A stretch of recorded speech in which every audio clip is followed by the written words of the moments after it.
今天跟各位说的案件发生在2004年11月15日，艾莉将霍克斯夫妇两人铐在一艘游艇上，到了晚上，丧心病狂将他们扔进了大海，夫妇俩一同淹没在深3600英尺的大海里。这凯勒·戴利恩，斯凯拉德莱昂斯·凯勒·戴利恩是一名童星，他爸爸是一名毒贩，他从小遭受他爸爸的虐待及猥亵，童年时代就开始接拍商业广告。14岁时参演了电视剧《恐龙战队》，大家都以为他的星途一片坦荡。随着年龄的增长，他变得容易忘记台词，又不愿意努力，好吃懒做的戴利恩就这样断送了演艺事业。为了生活，20岁时他加入了海军陆战队，但在15天之后，因为未经批准私自离队，被部队开除。之后一直在社会上游荡，居无定所，打架斗殴、抢劫也成为家常便饭。包括因入室盗窃而入狱，之后生活每况愈下，导致负债累累。死亡要约。汤姆斯是一名退休缓刑官员和健美运动员，他和第二任妻子 Jackie 拥有一艘55英尺长的游艇，取名为 White Star， 也已经驾驶这艘游艇在太平洋和加利福尼亚湾航行了2年。他们原本的退休计划是将游艇当作永远的家，在海上四处玩乐。Jackie 从年轻时起就帮助托马斯抚养前妻的儿子。当托马斯大儿子的妻子怀上他们的第一个孩子时， Jackie 非常兴奋，这可是他的第一个孙子啊！有了孙子，想法就不一样了。2004年，他们决定卖掉游艇，想在纽波特港买房子，这样可以常常看到孙子，并且可以帮忙一起照看。就是因为这个念头，让他们答应了戴利恩的死亡邀约。2004年11月，戴利恩看到了游艇销售广告，并且回复了他们。霍克斯夫妇刚开始对德莱昂不太信任，并持谨慎态度。戴利恩利用2岁的女儿和怀孕的妻子 Jennifer， 让自己看起来像一个诚实的家庭男人，他们才放下了对戴利恩的戒心，并答应带他出海试航。他找来2名男性朋友甘乃迪、凯纳迪、阿朗索、马哈拉、兰索马陈一起进行了试航。当船驶离港口后， Jennifer 说甘乃迪在一处角落里埋伏住，然后伺机制服了霍克斯，掐住了他的脖子。 Jackie 在一旁尖叫，我想用电击枪控制住他们，但没有成功。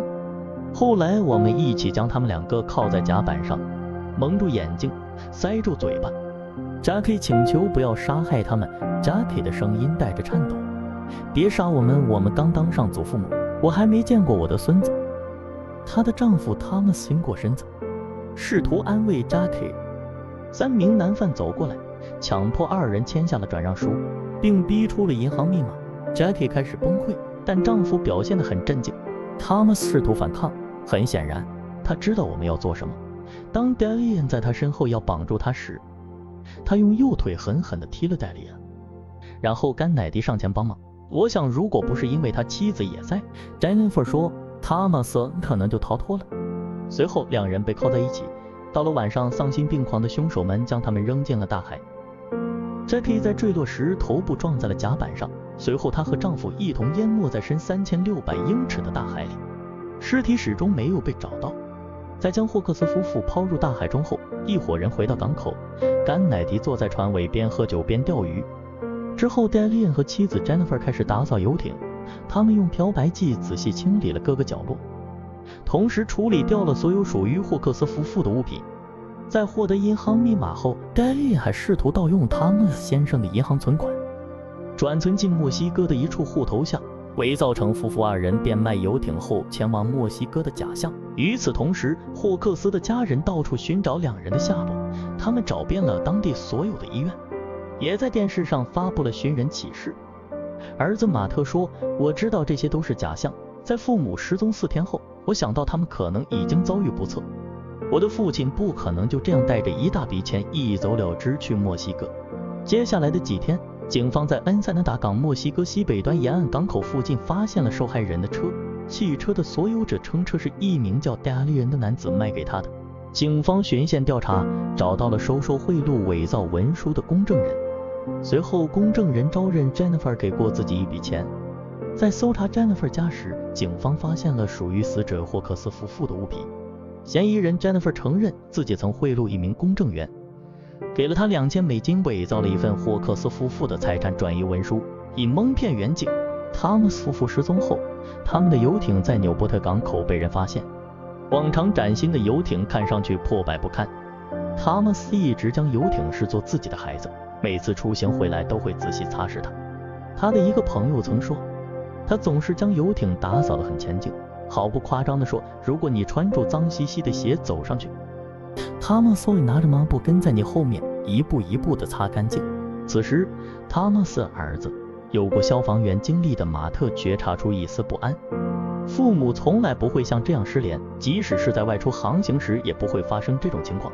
2004年11月26日，警方介入调查，发现有匿名人士试图从墨西哥黑进受害人霍克斯的银行账户。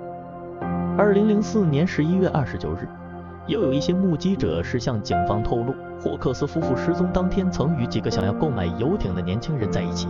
随后远警找到了那几个目击者见到的买家戴利恩向远警出示了采购凭证，证实他也从霍克斯夫妇手中买下了这艘船。戴利恩补充说，夫妇二人拿了钱之后就离开了，不知道去向。戴利恩还指出同伙马哈拉可以作证。当警方询问购买游艇的动机时，戴利恩回答买这艘船的原因是想要洗黑钱。2002年他持枪抢劫获得一笔不义之财。真是怀疑戴利恩的智商，怎会自己承认持枪抢劫呢？这一伙人否认与夫妇的死有关。随后戴利恩又称他们二人是死于一场毒品交易，而自己并不在场。当警方进一步调查后发现，戴利恩于2003年12月在海豹滩监狱 Seal Beach 这个关押时认识了扎尔维。戴利恩出狱后游手好闲，债务缠身，无法养活自己和怀孕的 Jennifer。2003年12月26日，好心的扎尔维借给了他$5万。拿到钱的戴利恩不到2个小时就挥霍了$18,000。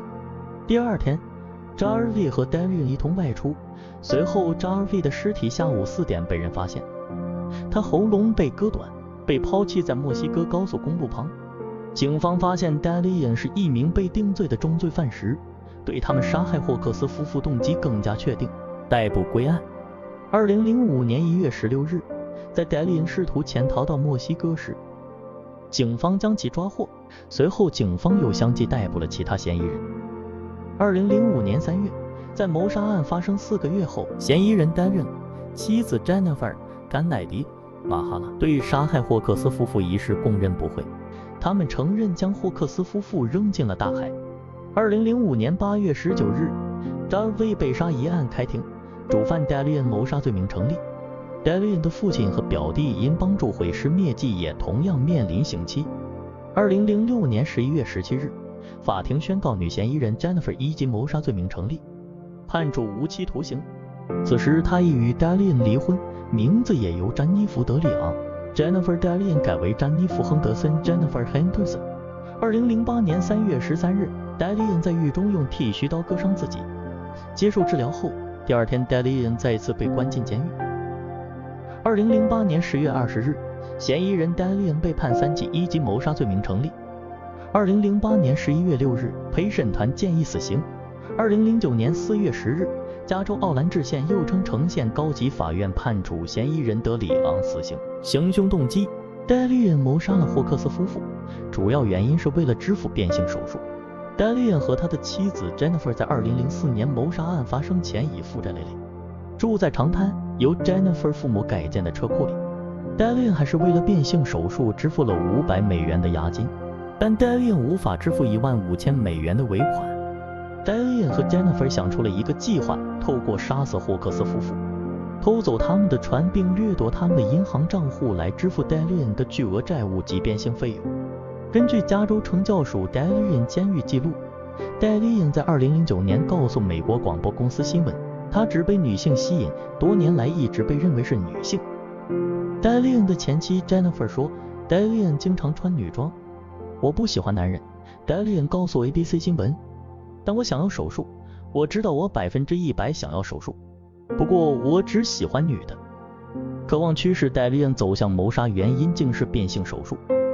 跨性别身份：2019年，戴利恩的性别正式变更为女性。戴利恩的名字从法律上由 Skylar Julia Stallion变更为 Skylar Perisosa Stallion。目前 Dalian 是一名被定罪的跨性别杀人犯，关押在加利福尼亚州圣昆汀监狱的死囚牢房里。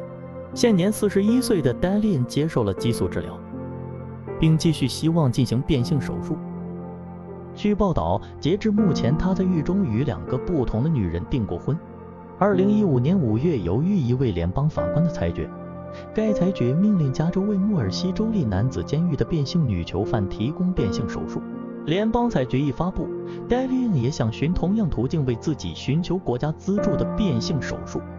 现已退休的纽波特比奇警官大卫·拜因顿 David Bynton 曾处理游艇案件5年。拜因顿说，他是个胆小鬼，对那些每天都在遭受性别认同问题挑战的人来说是不公平的。